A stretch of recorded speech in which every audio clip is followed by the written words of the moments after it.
This is Sybert signing into Kane's Wrath on the map Tournament Shaft for a bit of a surprise 1.03 match, or a series of 1.03 matches to be more precise. In the top right-hand corner, kicking it as the orange GDI, this is Heart. And their name is literally just two heart icons, so there's not even any text or characters or anything, it's just two heart icons. And as the purple Traveler 59 in the bottom left, this is Magnus. Now, if you're familiar with Kane's Wrath, you probably will not be familiar with these two guys, and that is because these guys are Korean. So a lot of the times that we see games on my channel, folks are from Europe, usually Europe, occasionally Australia or North America, but usually Europe. These guys are from Korea, and I believe are playing on, some LAN client. I don't know that they're actually playing on CNC Online. They're probably playing on something else. And they're happening to be playing 1.03, so that is their choice. And in particular, it's kind of interesting that they're playing on 1.03 and not 1.02 plus, or even just the vanilla version of 1.02. In the Red Alert 3 scene, we have the community patch 1.12.6, which is sort of the equivalent of 1.02 plus, and the Chinese community in Red Alert 3 doesn't necessarily play on that. Sometimes they do, but sometimes they just play on the vanilla version of the game. A little bit of a difference there between the European and the Chinese audiences there. I'm not sure why those riflemen jumped into the APC and then immediately exited. Also, now wait, what is this? I don't know what's going on at all. So anyways, we've got some games from the Korean server or the Korean players here today, and I am curious because sometimes there is a little bit of a difference in the meta and how things develop. Engineer inside of one APC, engineer inside of both APCs, and I'm going to guess that harvester was a misclick. Riflemen are here to defend against the descents. These are Traveler 59 descents, but these are not rush descents, so these don't have fast legs, nothing like that. And it's 1.03, so they do have an upgrade, enhanced beams, that also has not yet been purchased. Now, one other thing is this is Tournament Shaft, which is a 4-player map, as you can probably tell from looking at it, which does sort of mean that there's more Tiberium per player than there would ordinarily be on a 1v1 map. And also, this is an old version of 1.03. This is not the most recent version of 1.03. And that is now going to be 3 Tiberium spikes, 2 heart. So he has an extra engineer. He can go ahead and capture the 4th Tiberium spike, get himself 40 credits a second from those Tib spikes. No MCV move just yet. And I think these guys may not be the highest level players just based on the fact of how slowly they are getting to the full saturation point on their main base. We're only at 3 harvesters here for our screen player, which is definitely a little bit strange and a little bit slow in terms of overall harvester production. There are 4 harvesters, but one of them is heading over to this field, which is a very long drive away from the refineries and the field that you spawn in on. Tiberium spike does get taken by our Traveler 59 player, and it looks like he is going to be trying to retake the Tib spikes that our GDI player Hart managed to grab earlier on. Rifles, rockets, APCs, and now Pred tanks all mixed together. Actually, a Pitbull as well. Very cautious game coming out from both of these players. Magnus and Hart both happy to play this one a little bit slower. And other than that early engineer play, which didn't amount to really anything in the long term, no real crossing of the map. I guess we did have those descents, but again, not enough descents and also no upgrades on those descents. Another engineer. Watchtower gets placed down very early. I don't think he's actually seen this attack coming. And they are going to stop to attack the Tib spike, which does definitely give a lot of warning time to Hart to see this attack coming. First refinery is down on the natural expansion for both players.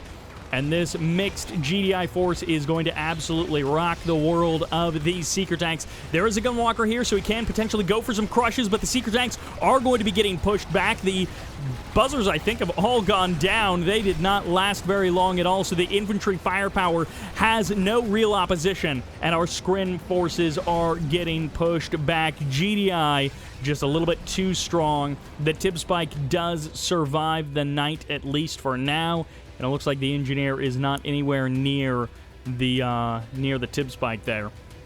Command post finally being added on, so we're up to 3 refineries and I think 5 harvesters in total on the GDI side, and probably something similar on the Skrin side. Yeah, 5 harvesters total, which at this point, you know, you don't need to add on a 5th harvester to this main field, but you do definitely want to be up to 5 and 2 on your natural expansion, and then looking to take your 3rd at the same time, or even move towards the middle of the map where you can kind of leapfrog towards your opponent. Crane is an interesting choice. I don't know that he really has the economy to support a crane, but maybe it'll help him get out a couple of buildings a bit more quickly. And, well, 2 harvesters on the natural expansion is better than 1 harvester on the natural expansion. Ravagers. So I don't know if this is a 1.02 or a 1.3 change, or if this is a Korean player change, but the use of Ravagers, we will have to keep an eye on that.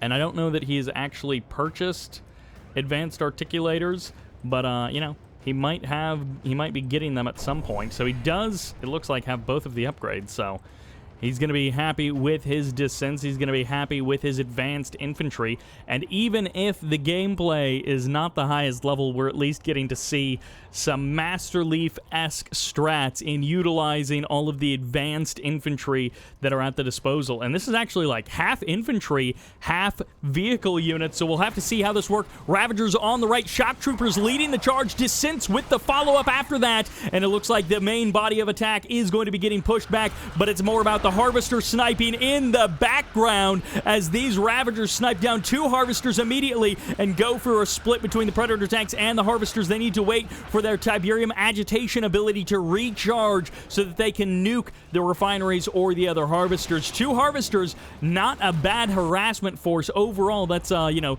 25% of the total Harvesters on the field for our GDI player, and that attack was pretty successful in that sense.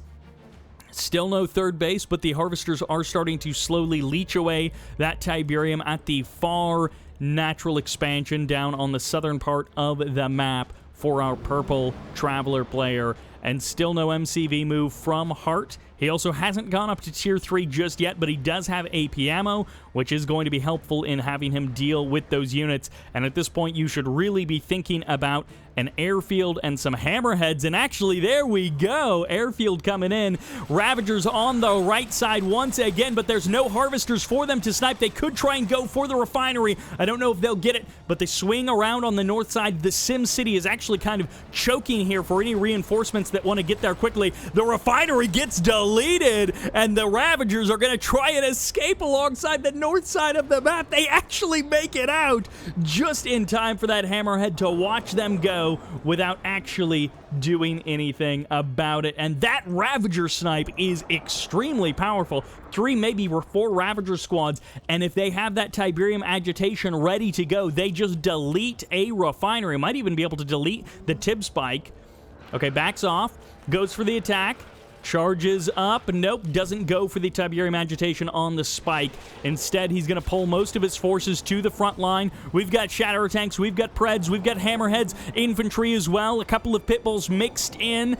And our Traveler player, are they going to back off? Magnus might try and just commit now that the Air Forces are on top of him. He's got Seeker tanks, he's got a couple of Gunwalkers, he's going to be able to deal with the Hammerheads, but the Cultists have gone down. The Shock Troopers do remain, and they're going to try and pick off some of these GDI forces as they retreat. The buildings not being utilized. Actually, a bit of the detriment of our GDI player. More Harvesters being sniped. Those Ravagers just worth their weight in gold for Magnus, who is making this advanced infantry tactic work. From the GDI player, it feels like this could be 1.02, 1.02 plus, 1.3. It could be any one of these. It could be any player from any continent. But this infantry-heavy play from Magnus feels very distinct for either a very creative player who's thinking outside of the box or someone who's playing 1.03, where there's a few more upgrades and the numbers have been tweaked a little bit here. Hammerheads coming in once again. A couple of them have been rebuilt right on the front line. They're not getting targeted down, so they are shredding the infantry. Hart realizing that the infantry is the thing he needs to focus on, and he guts that Skrin army. That Skrin army does not have a lot of firepower once you start taking down the infantry. There is 6 or 7 dev tanks, which means if they start focusing buildings, they will remove those buildings pretty darn quickly. But there's just so much infantry to absorb those dev tank blasts.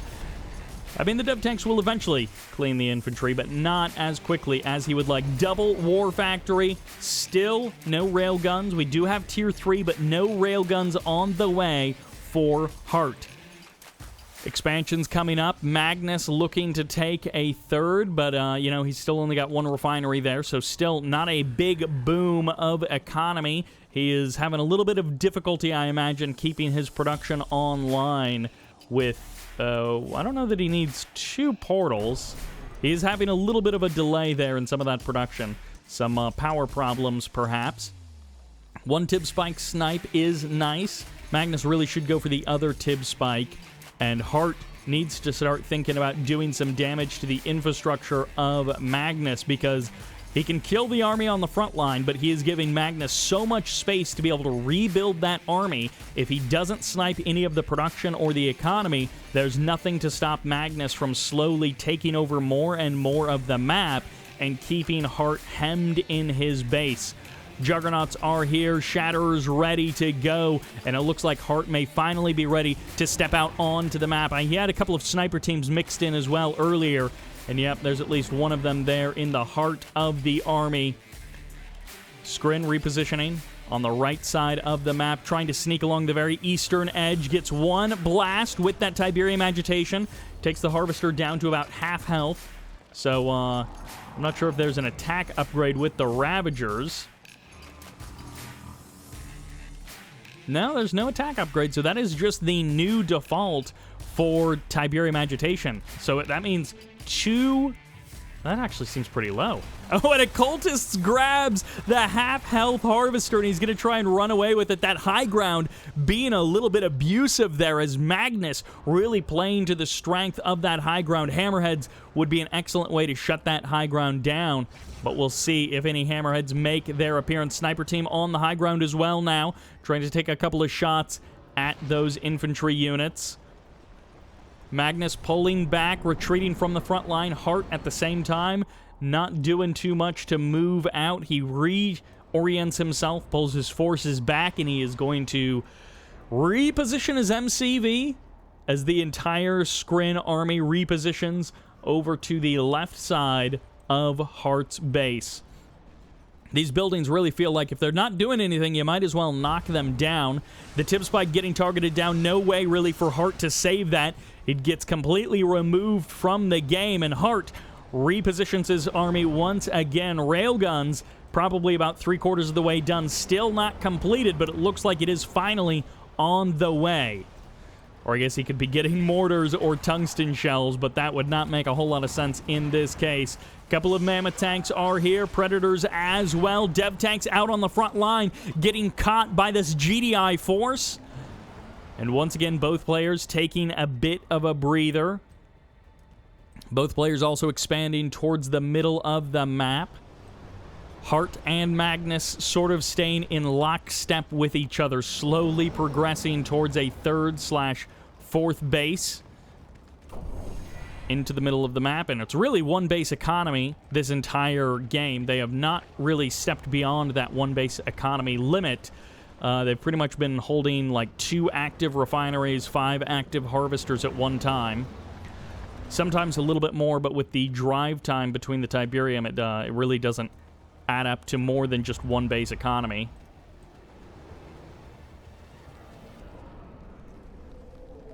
The Skrin army is feeling really powerful with all of the infantry packed in here to try and sneak around the side and do some damage to the economy. Meanwhile, the sheer health bars might be the winner on the GDI side. I can't tell if these harvesters have been grouped along with the army accidentally or if they're just auto-harvesting to the middle. Looks like the infantry up on the ridge. They're going to be dealing with the Guardian Cannon and with the Watchtower. Harvesters kind of being brought to the front line to absorb some of the damage here. Ravagers making a run right for the back line, looking to snipe refineries or harvesters as they look to cut down the economy of Hart. And there goes the harvester, the refinery at half health. And this is a meat grinder on the front line. But who's really getting ground down more? There aren't enough tripods to chew through the infinite number of mammoth tanks that are there to replace them. The APC on the high ground pushing away the dev tanks, and it looks like Magnus's army does get routed, but Hart continues to play defensively, and he's down another harvester. He has 1, 2, 3, 4 harvesters all lined up just about at his natural expansion. Sniper team's getting some good shots off, cleaning up some of the Ravagers. Hammer tanks, or mammoth tanks coming forward here to try and deal with the dev tanks. Dev tanks able to chew through one hammer tank, one mammoth tank, but no, it does survive, barely able to hold the line against all of that Skrin firepower. But finally, the mammoth does go down. The juggernauts repositioning themselves, and the anti-air is definitely a little bit weak on the side of Hart, but he does eventually push Magnus back. 4 dev tanks, wow, 4 Devastator warships. If they had been focusing on that Conyard from a slightly different angle, coming over the middle of the map, it's very possible that Conyard would be gone, which would mean these refineries wouldn't be there either. Magnus having some trouble, even though he's got the artillery advantage. He should be able to shell some of these buildings. He takes down the Guardian Cannon. Takes a shot at the army. Doesn't get anything against the refineries. Feels like maybe 3 or 4 Ravager hit squad in combination with these dev tanks could really cut down the economy of Hart. Magnus has rebuilt a little bit here, his army, but not necessarily enough to really break the attacking GDI forces. Not that they're attacking. They were moving out for a moment, but they have called the retreat, turned around, and are waiting for better weather, it seems. Hoping the snow will pass and the spring will come. 2 active harvesters on the front line there for Hart.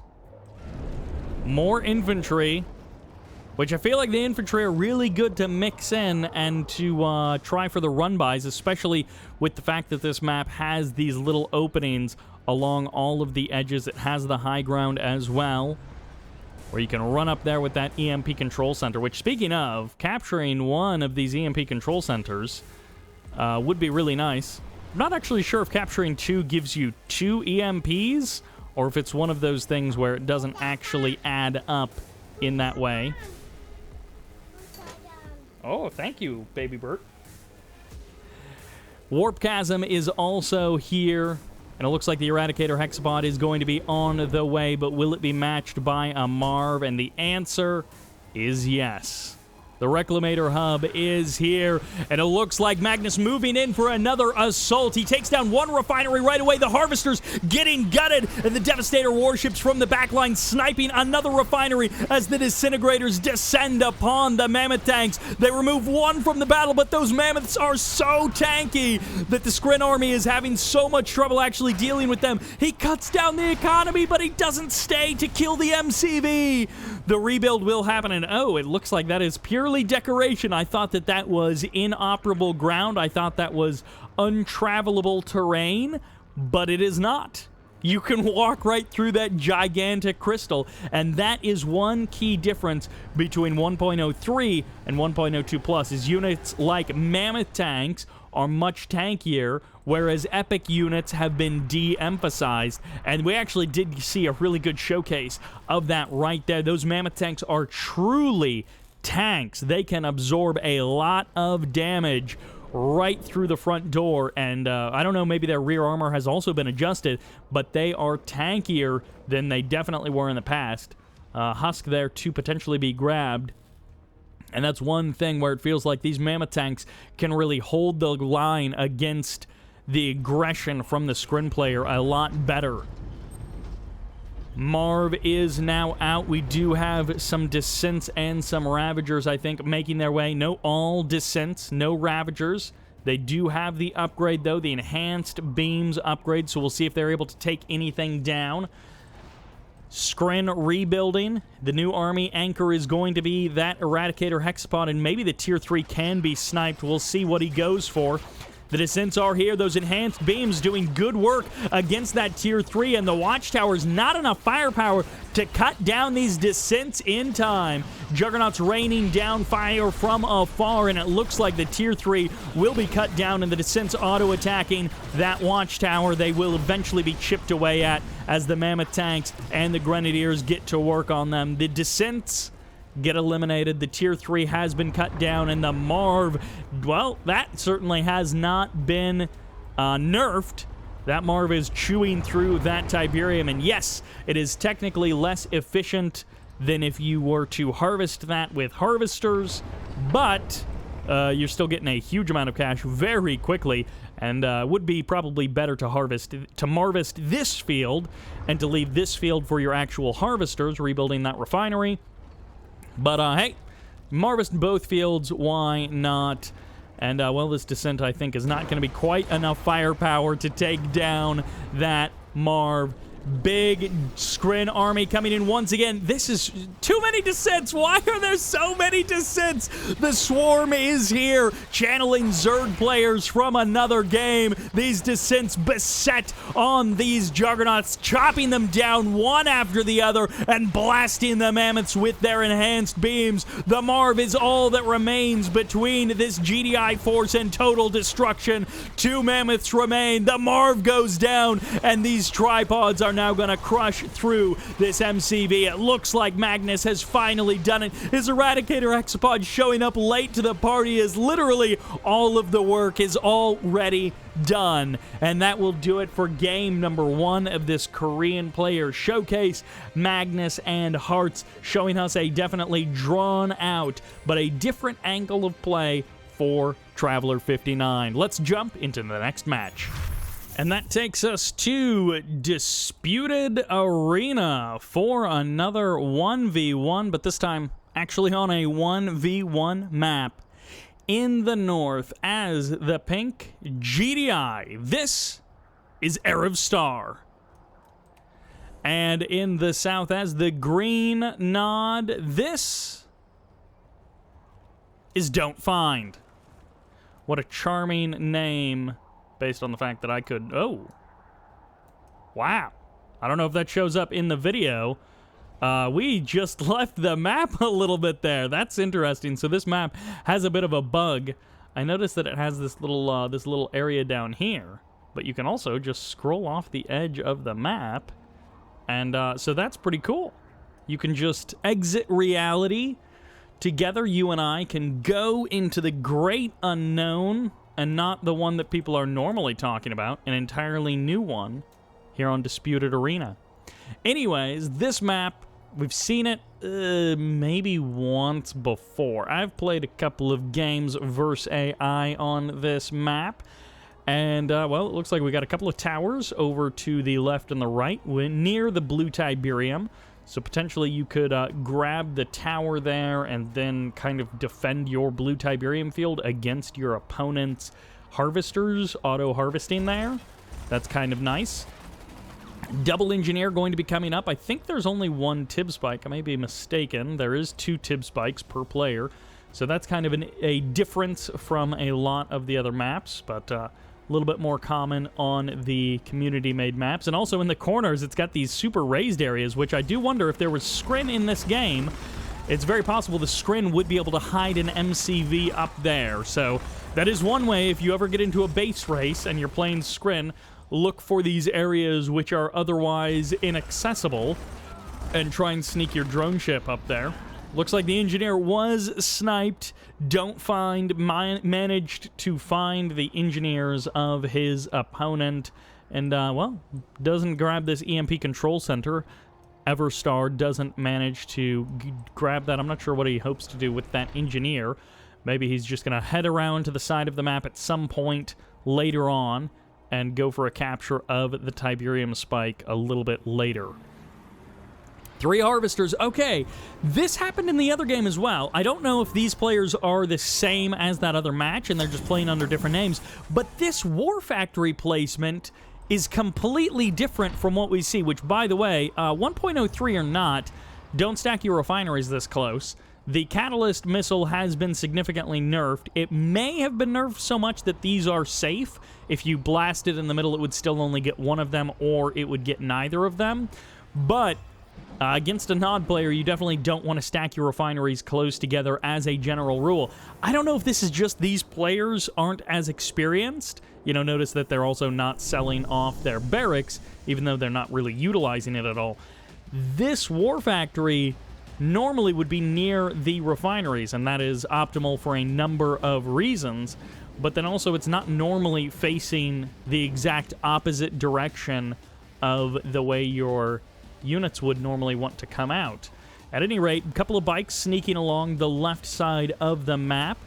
Additional Hand of Nod comes up, and it looks like that engineer is going to try and escape the wrath of these APCs. Attack bikes on the north side, but it looks like they're getting called back to defend against these APCs. I think he Q-selected all of those attack bikes, slapping that W button a little bit too much. And the engineer does not grab the MCV. That engineer is going to have to hop back inside of that APC and hope for better days. Whoa, how many engineers are actually inside of this? Okay, it's just 2. The others are rocket squads, and finally another APC does go down. These rocket APCs doing a bit of damage, but the engineer gets sniped. Nicely done there by Dontfind. Once again, he has found every one of the engineers of his opponent. He has kept his MCV safe, and he didn't even lose a Nod power plant in the mix of it. Now, behind this, that attack bike attack has been called off. Everstar has expanded up to the high ground, so his eco is a bit faster, and ooh, that is a not a great placement for a refinery, but when you've deployed your MCV that far away and on the low ground, what are you going to do? Well, you got to just go with what you've gone with, and he really should reposition his MCV after that so that he can correct future refineries. But, well, I guess he's going to keep it on the low ground for now. Tib Spike getting attacked here as these bikes targeting down Everstar's Tib Spike. Now, that is only one of his 2 Tib Spikes, but at least he is going to be able to take that guy down. Rocket squads and Predators are here, and yes, these are faster attacking rockets than normal, so they do close in on their target a bit more quickly. I think the reload time is the same, but the rockets just travel a bit quicker in the air, so they impact a bit faster. Additional refinery on the high ground, additional harvester as well. Lots of militants, like way too many militants. Why would you ever need this many militants? He can get Confessors, and he can get Tib Infusion, which will make them a little bit stronger when they stand in those Tiberium fields. A lot of riflemen here, but a couple of buggies are here on the Nod side to push away Everstar's infantry forces. Predator tanks and rockets will eventually back this up, but this is mass rifle versus essentially mass rifle, and I don't know that I have ever really seen that in this way. This is one way to try and defeat the rockets of your opponent, is to just build a ton of rifles or a ton of militants, and it's kind of working out for Everstar, who's being able to put a little bit of pressure on this Nod player. Units getting chipped off left and right. Fortunately, the Harvester's cloaked for the majority of the time until just now when they get revealed by the infantry. First Harvester does go down in the background, though. A couple of bikes going to be trying to target down Harvesters. 2 Predator tanks are there to defend, and the Harvesters will stay online for now. Everstar keeping up the pressure. One more Harvester to go would be almost a complete shutdown of the economy of Dontfind at his natural expansion. He's got a little bit of cash left in the bank at his main base, but his natural expansion is where he wants that money coming from for the future. Rocket squads attacking rocket squads as Everstar slowly but surely clears out the Nod defensive forces. and rockets versus militants. Not something you ever want to see, but that is the course of things. Everstar does not back off either. He's got reinforcements coming in. He could regroup, but no, he keeps up the pressure. He keeps up the assault, and he pays a bit of a price for it as the anti-infantry forces from Dontfind come in strength to the front lines. Dontfind pushes back Everstar. Still not a strong economy on the natural expansion. That is one thing you have to give to Everstar, is his economy is much more robust. Could probably go ahead and sell off one of these refineries now that he's got most of his harvesters transferred over and there's not much Tiberium. Or you just start long-distance mining. Send both harvesters to that blue Tiberium field. By the time you get back, you'll have a bit more green Tiberium to harvest. You won't just be harvesting half a crystal and then going back to the refinery. You do want to keep up those harvesters, but you don't want them just spending their time getting 1% of a cargo load worth of Tiberium. All right, Everstar pushing down Predator tanks, rockets, and riflemen. I don't know if this is a difference in meta. It feels like this might be more of a difference in play style between the players that we normally see and these guys here. Not that this is necessarily representative of the best play, but it is a kind of play, and it looks like the militants all get wiped away. The refinery's now getting targeted down. Operations Center gets removed, and the Scorpion tank gets eaten up as they're going to spawn out one at a time, and there is not much cash left in these Nod coffers as most of the harvesters have been taken down or have been stopped from mining very efficiently. The MCV getting targeted down, and it's a clean sweep from our GDI player as Dontfind has been defeated. And hey, that is kind of like the games we see from European players, but that is a bit different from what we would typically see in terms of general unit comp and strategy. That'll do it for game number 2. Let's jump into another match, which takes us to the map, Tiberium Zone, which, hey, it does feature a mutant hovel there in the middle of the map on that little hill. Hopefully we'll get to see someone utilize that, but probably not. In the north, as the Green Black Hand, it's Green Black Hand.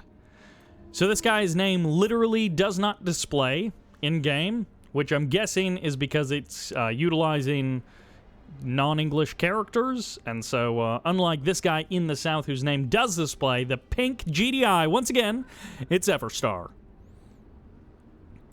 So yeah, it's Everstar versus someone else, someone whose name I literally can't see, and they're playing Green and Black Hand, and that is all that we know. So it is a classic GDI versus Black Hand, but it's, you know, a little bit different. Oh, okay. I don't think this is a 1.03 change. You don't need 2 power plants. If you sell off the barracks, you can get out your war factory on just the 1 power plant, and then you can add the 2nd power plant a little bit later, and that gets you your 2nd harvester out sooner. So that is one way that you can... Oh, no, never mind. Okay, we're going for an operations center and into an air tower. Okay, so some people were asking for it. They wanted to see some Nod Venoms from Black Hand, and this is what you've got. I don't actually know if the air tower is there because he just wants the call for transport. He does actually have 2 Black Hand squads. Okay, he's not building anything, so there are no Venoms. Oh yeah, even right there, it just isn't displaying. So the Venom is still there. It still can get the charged particle beam upgrade, but this is call for transport. Okay, we have 3 Black Hand squads and call for transport off of 1 refinery, 1 harvester. And this is an MCV grab attempt coming out from Everstar. Is he going to get it? The engineer ejects on the wrong side. He's going to try and close in on the MCV. He's blinking out a little bit there. I can't tell if that's a glitch or if he's actually tried to capture the building and the game is just bugging out. But either way, that is still a green MCV.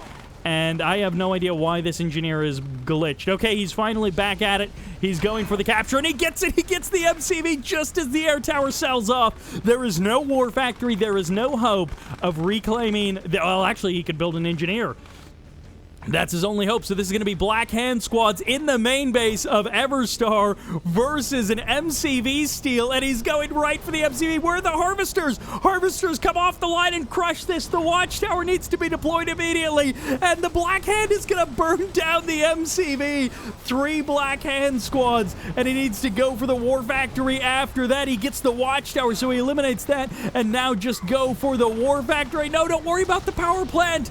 That War Factory can rebuild the MCV, and a barracks gets deployed, so it's going to be GDI infantry on the other side of the map. As long as he's got a bit of economy, he can survive this with Black Hand tech, and there goes the War Factory. So GDI tech is out of the game. This is kind of 2 Black Hand players now in a mirror matchup of all things, and this is worth the price of admission if nothing else is. There is also another barracks down there, and the APC is going to waste a little bit of time shooting down those hallucinated units, that decoy army causing a little bit of a problem, and dontfind has burned down most of the GD on the other side of the map, but ultimately, because he hasn't cut down the economy, Everstar still has a really good chance to be able to take this game. The first Shredder turret has been deployed, the MCV building power plants on the other side of the map. This is soon going to be just Black Hand versus Black Hand. Dontfind is about to be out of cash. They both got 1 Tiberium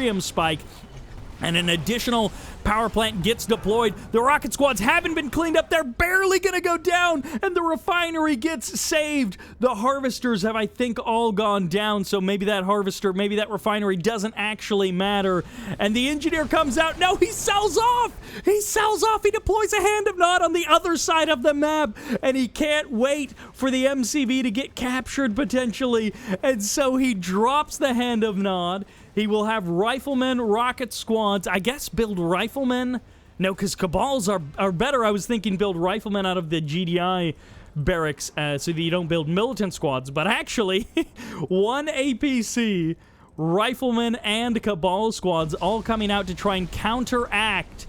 Ooh, into low power mode. That may have been a bit of a mistake. Should have kept one of the power plants around so that he could produce at full speed, but I guess he only gets 10 credits a second, so I don't know that he has the income to produce from full speed, and this is where a killer militant switch would be really unexpected from either player. Now, there could still be an engineer produced by either player, but obviously the APC makes it a bit of a stronger play. And this APC, if he can burn through enough infantry, he could potentially go heroic, and then he would have healing abilities, so he could get back up to full health. This APC could be a real powerhouse unit. Black Hand on one side, economy on the other. One player with the better tech, and in theory, the better production, but not the economy to support it. So the reality is, I guess 2 barracks pumping out low-tier units is better than 1 barracks, which is very, very slowly pumping out potentially higher-tier units. That's a fully heroic Black Hand squad coming out here for Dontfind. Or not Dontfind, but for our green Black Hand player. Everstar might be in a bit of trouble, but no, he's able to chew through these Black Hand units. As many Cabal and Riflemen need to be sacrificed is worth it. The engineer makes a run for it, but he gets sniped. He gets found out. Everstar gets the kill, and it looks like that will be it. The Everstar reigns supreme, and Dontfind is going to draw this one out. If Dontfind had been able to knock down these refineries, it would have been a different game. The War Factory got eliminated, the MCV got eliminated, the plays were brilliant, but at the end of the day, economy beats no economy. 4 harvesters churning away. I mean, you could even long distance mine blue, you could long distance mine green. The world is your oyster if you are Everstar. Couple of Cabal squads running around the map. The Operations Center was sold off. I guess just not worth it. Gets you a little bit of a cash boost. Maybe you build like 1 or 2 final Black Hand squads. I mean, he's got the one from the sell-off of the Operations Center. And he's got the Engineer. So it's a similar play as last time. Our green Black Hand player is going to try and distract. If he could grab, actually, if he could grab a refinery while the Harvester is docked, it gets you the Harvester as well. And then suddenly, you're taking a refinery and a Harvester away from your opponent and getting that sweet, sweet Tiberium for yourself. Black Hand and Militant and Cabal squads are a powerful force. This engineer running for his life. Of course, once you get that refinery, there isn't much of a chance of taking them back. Nice hallucinogenic grenades trying to change the units that they attack. A little bit of friendly fire potential coming in, but the Cabal confusion grenades not really working to much benefit of Everstar. APC is here. Rocket squads are here. Black Hand on the front line. The APC getting targeted down immediately, but the Black Hand doesn't get the kill. The engineer on the north side could potentially get sniped, and it looks like Everstar has spotted it. There goes the engineer, and there goes perhaps the last hope that our green Black Hand player had. Without an engineer to try and sneak through and grab one of these buildings, there isn't much he can do. It's just worse units in lower numbers. You don't have the riflemen to bolster the Cabal squads. You only have one Cabal squad at a time. And unfortunately for our green Black Hand player, it looks like this is going to be the end of the road for him, unless he has found a sneaky, like, double engineer play to come around all the way the edge and grab, like, the power plant and a refinery or something. That's the other thing, is Everstar has had full speed production because of that one power plant, or at least partial speed production. I don't know, this one power plant may not be enough for all of these buildings. Yeah, he's in low power mode, so he could sell off one of the refineries and then power down one of the barracks, and that might be enough, but, yeah, you don't have much power there. The one power plant not doing a whole lot, but he's trying. There's a little bit of friendly fire there, but I don't think it matters. No upgrades on these Cabals, so they don't have Black Disciples to be a bit more powerful. They do kill off that rocket squad, though, and that is, it has been defeated. It's just a blank and then has been defeated. That'll do it for another Korean Kane's Wrath game, and that one was weird, but that was a ton of fun. So let's jump into the next match, which takes us to the map Desert Rampage. A little bit of a twist on Red Zone Rampage, and this is where a crane first might be a very justified opener from this orange GDI player in the top right. This is the Everstar, winning that last game off of sheer might of infantry alone and that shrewd engineer cap. In the south, returning from game number 1, this is Magnus, kicking it as the Red Traveler 59. He's got a couple of engineers heading out. He's going to be going for those Tib spikes. Once again, we have a 1v1 on a 4-player map, which, if you're familiar with StarCraft, is a thing that used to happen. Frost, one of the most played StarCraft 2 maps. Not sure how much that's still done. I think there's usually like one. Oh, you guys get to see the crane dance. Yeah, he does a little. He's got some dance moves. If you watch the crane, he does have some dance moves every once in a while. But I know in StarCraft 2, it's kind of a thing that you sometimes will have these 4-player maps, and I believe they eventually adjusted them when they're played on 1v1 that, ooh, okay, snipes that rifleman, and double refinery from both players with those cranes. But you do have, like, you know, forced cross spawns in some situations where the spawn positions are fixed, even though it's a 4-player map. And so that just kind of eliminates some of the RNG of getting different spawn positions, which, depending on the terrain in StarCraft 2, can really affect how someone plays. And also, if you scout the wrong way, it can be a really long time until you realize what your opponent is up to. So I know that there was some trouble with 4-player maps in StarCraft 2, but I think most of those have been resolved. Nerve Center coming out. This very quick blue Tiberium does seem to be being utilized by both players. They at least have a decent number of harvesters for this point in the game. Hopefully they get some additional harvesters. I don't know that you need that many power plants, dude. I don't know a whole lot about 1.03, but if you're not building from 2 barracks, you definitely don't need to keep 2 barracks around. Which, if you sell off one of the barracks, you need less electricity to keep everything running. And, well, might as well upgrade some of those power plants or just build a whole new power plant. It's cheaper to upgrade them, but you could also just build a new power plant. That works as well. Everstar going for the mass power plant kind of a build. Additional harvesters also coming out. Always nice to see. Up to 6 harvesters. A bit faster than we were seeing it there in game number 1. And hey, 6 harvesters as well from Magnus also. So I do like that. Magnus upgrading his harvester numbers from that game number 1. Even though I have no idea when these matches were actually played. I didn't bother checking the dates. These guys do indeed seem to be learning from the past, which actually could be the future. Who knows? And he sells off the extra refinery as well. Look at that. He might have a little bit of a log jam unloading 3 harvesters into 1 refinery, but hey, that's better than nothing. And the blue Tiberium is going to dry up relatively quickly. Advanced articulators, it looks like, on the way. Magnus, we saw a ton of infantry strats from earlier on. We hope to see some Ravagers making a return once again, maybe some shock troopers as well, or some cultists. Although, to be fair, game number 1, he was not really finding a lot of success with the cultists. That is 5-6 fully upgraded power plants. This guy must be just drowning in electricity. He has got tubs and tubs of electricity, yeah.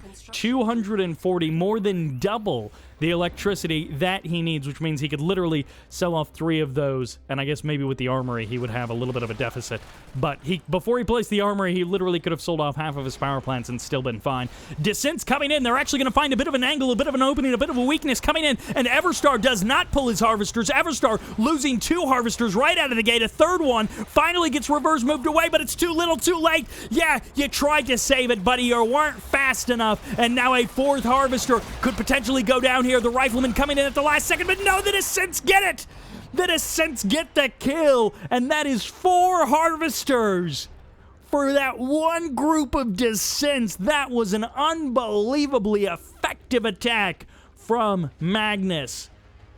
Perhaps his magnum opus of attacks of his entire career. We shall see. You got enough power plants, you don't have enough harvesters. Although, to be fair, Everstar does seem to be keeping up a relatively healthy harvester count. If you add 4 to the number of harvesters that he's currently got, it actually is like an accurate number of harvesters that you would want in a competitive match. Storm Riders are here. The reveal of the Storm Rider. Some players like to pocket them. Get 8, 12 maybe even on a map like this. Go for 12 Storm Riders before you reveal them, and then jump on those harvesters, jump on those tanks, and shut down your opponent. And right now, Everstar, I don't know what that surveyor is doing. He's just cruising across the map. But Everstar is not in a strong position and is also just throwing away units piecemeal into an overwhelming, more powerful Skrin force.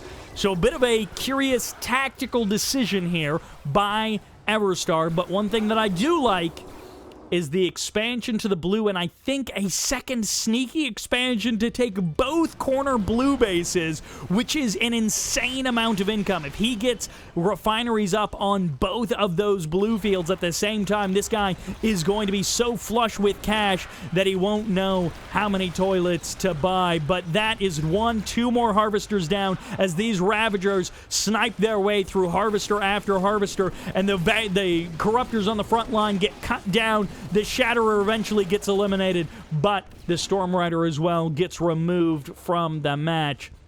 The Surveyor has not set up camp. He is not taking that corner blue just yet, but it looks like he is about to get into position for that. And that's probably a good... Oh, actually, no. The same idea here. Magnus realizes that he could probably take both of those blue expansions at the same time also, and so he decides to go for 2 Explorers, but he's not actually getting anything with them just yet.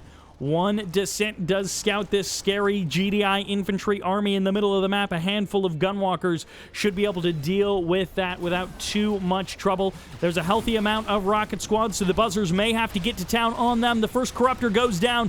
The Devastator warship is here, but he's not necessarily going to be the star of the show.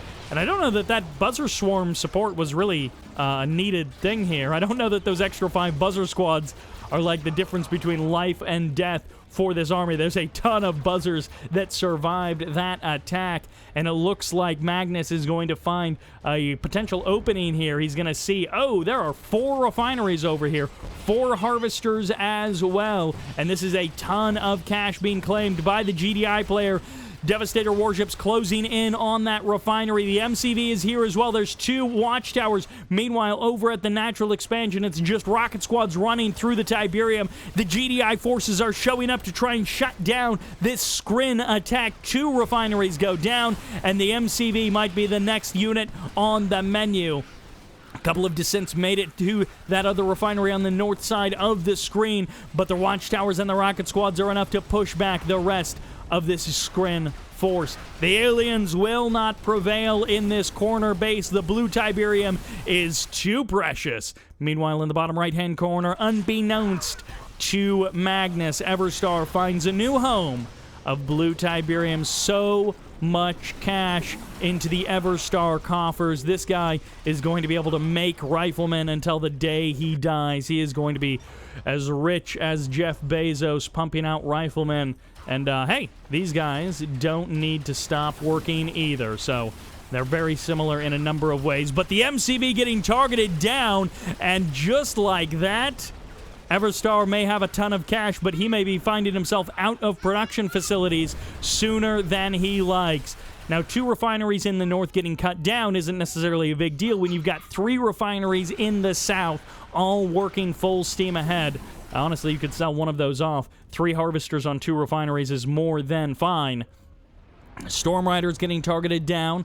This Scrin force is getting thinned out, and the GDI production does not need to slow down anytime soon. The Crane adding a war factor, or adding an airfield into the mix. A lightning spike right on the front line. A curious tactical decision for certain, and it's going to be descents setting upon Magnus or Everstar's expansion in the south. It looks like the riflemen may be too little too late to stop these descents from cutting down these refineries and cutting down these harvesters. The Scrin force is unable to break the GDI stronghold in the main base. They will wash upon that base like water on rock, and ultimately in this case they have no real effect on that base. There's the sell-off, the fire sale, as Everstar retreats back to his home. His Conyard has survived. His army has barely been able to push back this Scrin force, and the Eradicator Hexapod joins the battlefield. And unfortunately for Magnus, he, during all of this time, he really has not set himself up for success in the future. He had an okay attack. He shut down both expansions from his opponent, but at the same time, he didn't do much to take those expansions for himself. He is just now finally getting himself all nice and set up with that ultra late game economy, as he is looking to power up that Eradicator Hexapod with a fresh army to surround it. And these GDI forces are going to need to bring their A game, or maybe even more than that. As, well, actually, we do have Firehawks, so it could be, if Everstar is clever, he might be able to just drop all of the critical tech building after building with the Firehawks while keeping the army busy in the middle of the map. We'll see. What are these Firehawks loaded with? If it's anti-air missiles, then they should clean up these Devastator warships and get out of there. Reload with the bombs, and then do something else. They're just flying over top. There is nothing else for them to do. Couple of gunwalkers, couple of descents coming in through the back, trying to attack these Predator tanks. And, wow. Eradicator Hexapod has really been gutted. That was only a handful of Predator tanks and a couple of rocket squads. That was not an all-power GDI force. I mean, sure, they've got railguns, but that was an Eradicator Hexapod, a Tier 4 unit just going down like it's nothing to this Tier 1 army with its upgrades. And now the follow-up attack from our Scrin player is going to kind of falter as it reaches the GDI main base. Harvesters being called off the line, now being sent back to work, and getting back to work on that green Tiberium field as Everstar looks to set up a new base, looks to set up a new source of income for himself. Are you bombing out the power plant? Okay. He's bombing out a buzzer hive, which also doesn't make a whole lot of sense, but he almost bombs out an extractor, and I don't know what that bombing one was. That was a curious choice for certain. These guys looking to macro up medium-sized armies and then just slam them against each other without much discernment. And we're not even actually seeing the big infantry numbers that made Magnus so entertaining there in game number 1. This is a bit of a more stock standard, kind of a mid-game army, honestly. A bunch of gunwalkers and corruptors. That's not really a unit comp that seems very strong, and it doesn't seem like the Eradicator Hexpod is being rebuilt either. So I'm not sure about what the long-term strategy is here for Magnus. Everstar's tanks do seem to be doing the trick, so keeping up tank, rifleman, rocket squad might be a really good unit combo to cut through the alien forces. And I mean, at the current moment, there isn't a lot of infantry, so the rocket squads and the Predator tanks should be more than enough. Maybe even adding in a watchtower to cut down those buzzers a little bit more quickly. Well, the Harvester's going to take a little bit of damage. The Refinery going to take a bit of damage, and it looks like the Storm Riders are here, but they get dealt with pretty easily by those rocket squads. The Buzzers aren't targeting down the rockets, and the Firehawks clear the other Storm Rider out. Everstar finding some kind of damage, and a Commando in the bottom right-hand corner clearing out some serious infrastructure. Magnus once again faltering here in the late game, lacking perhaps a bit of vision and concise judgment as to how to quickly end this game. A lot of Harvesters with not a lot of Tiberium in them, sort of over-harvesting the small remains of this field. And after defending, kind of, the southern expansion, these Skren forces turn north to eventually retreat and run away from the rocket squads. And, well, another refinery, another 2 refineries getting placed down. It looks like Everstar has eventually burned through most of his cash reserves. His silos are not completely chock-a-block full of Tiberium anymore. And, well, let's see. These are Railgun Predators, so I think they'll blast through these Skren units pretty darn easily, and it seems like that is the case as the Skren units just sort of disappear off of the map. Last Seeker tank does go down, and this was never rebuilt. Oh, the build radius went down, so there was really never any chance to rebuild that location. Magnus has, it seems, completely run out of steam and is ineffective at rebuilding his economy. He was trying to long-distance harvest, but actually not even really that, as he does have a couple of harvesters full of Tiberium that just got sniped. Descents are going to be the name of the game, the choice of Magnus. Will he finally find success? This is where a big infantry army could be really killer. Shock troopers, buzzers, descents, and ravagers all mixed together could really slash through this GDI force, and maybe these descents will be enough as they close the distance on the Predator tanks. Most of the other vehicles get cleaned up, those Preds dealing with even a latent harvester as it just randomly shows up, but no, the descents are not enough. A couple of them going fully heroic, but their DPS is not fast enough to stop this GDI force, now targeting down the Warp Chasm as the last couple of disintegrators watch in horror as they are unable to do anything. And Magnus taking the L there as Everstar cleans up the Skren forces.